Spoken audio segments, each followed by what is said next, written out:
안녕하세요. 여러분들의 내일을 바꿔줄 똑똑한 노후TV의 제임스입니다. 오늘은 초고령 사회에 들어선 대한민국이 5년 후인 2003년을 맞이하게 될 충격적 미래에 대해서 합리적인 추측을 해보려고 합니다. 머지않은 미래를 대비하시는 기회가 될 것이라고 확신합니다. 사실 노인이 법적으로 몇 살부터라고 정의된 바는 아직 없습니다. 다만 노인이 받는 복지 혜택이 시작되는 기준이 대체로 만 65세부터 시작이고 이는 국제사회에서 자연스럽게 통용되는 기준이기도 합니다. 노인의 기준은 135년 전 독일의 비스마르크 총리가 노령연금이라는 제도를 처음 도입하면서 수급 연령을 65세로 지정하였고 이 시기에 평균 수명이 40대를 넘기지 못했던 상황을 고려한다면 당시엔 너무 비현실적이라는 지적이 있었습니다. 이후 유엔에서도 만 65세를 고령자의 기준으로 삼으면서 현재까지 이르게 되었다고 볼 수 있는데요.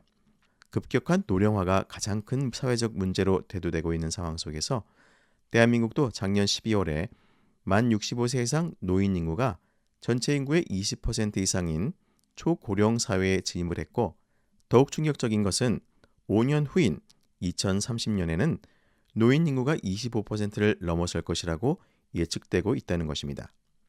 게다가 2033년에는 노령화 지수가 일본을 웃돌아서 일본보다 더 심각한 노인 국가가 될 것이라고 관측되고 있으니 심각한 문제가 아닐 수가 없습니다. 이런 상황 속에서 대한노인회에서는 노인 연령을 70세로 조정하자고 정부에 건의를 했고 현재 정부와 정치권에서도 본격적인 논의에 나서고 있습니다.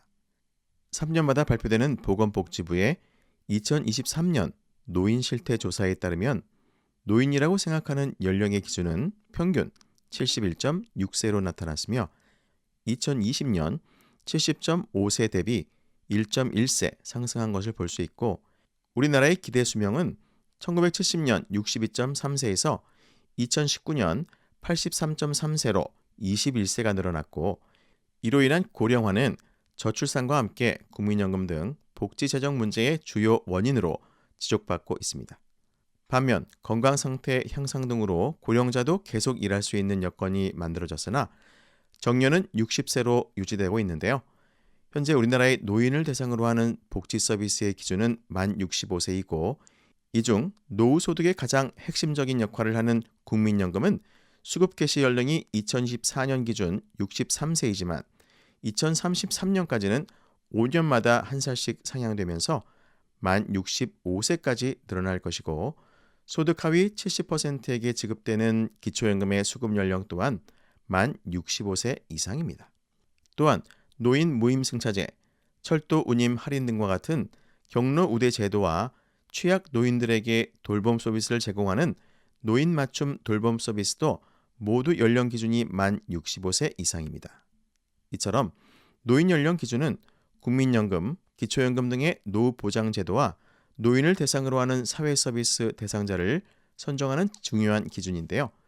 여기서 노인 연령 기준 상향 조정에 대한 찬성과 반대의 입장을 정리해 보면 먼저 노인 연령 상향에 대한 찬성 입장은 노인 부양자는 2018년에는 생산 가능 인구 5.1명이 1명을 부양하였으나 2030년에는 생산 가능 인구 2.6명이 노인 1명을 부양할 것으로 예상되고 있고 여기에 국민연금은 현재의 보험료율, 소득 대체율, 그리고 수급 개시 연령을 그대로 유지한다면 2054년 기금이 고갈될 것이고 기초연금도 수급 연령을 65세에서 70세로 높일 경우 연간 약 6조 8천억 원의 재정을 절감할 수 있다는 것입니다. 반면 반대하는 입장에서는 노령 연령 기준을 상향하기 위해서 먼저 노인 빈곤 문제를 해결하고 장애인 등 소외계층에 대한 보호장치를 마련해야 한다는 것인데요.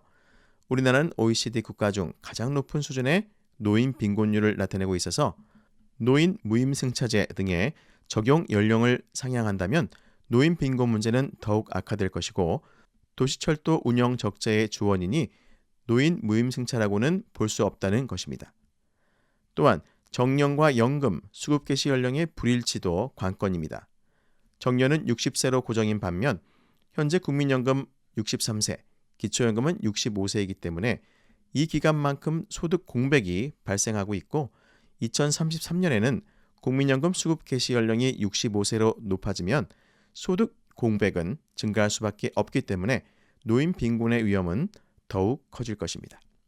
오늘 설명드린 것처럼 노인 연령 기준은 단순히 청장년과 노인을 구분하는 기준에 그치는 것이 아니라 노후 소득 보장 제도와 노인을 대상으로 하는 서비스 선정 기준이므로 중요성이 매우 크며 기대 수명의 지속적인 연장과 심각한 저출산 문제는 복지 재정에 상당한 부담을 줄 것으로 전망되고 있는 것은 노인 연령 기준이 풀어야 할 중요한 과제라고 할 수 있습니다. 하지만 OECD 국가 중 가장 높은 노인 빈곤율과 노인 자살률을 보이는 상황에서 노인 무임승차제 등을 포함한 사회보장제도의 연령 기준을 무턱대고 상향하는 것은 이러한 상황을 더욱 악화시킬 수 있다는 것입니다. 따라서 연령 기준의 조정은 단지 복지 재정의 관점에서 접근할 것이 아니라 우리 사회를 위해 헌신한 노인들의 행복한 삶에 초점이 맞춰져야 할 것이며, 노인 연령 기준의 조정은 우리 사회가 당면한 과제라고 하더라도 열악한 노인이 사회적 환경에서 발생하는 문제들을 해결해 가도록 사회적 합의를 통해 도출해야 할 것입니다.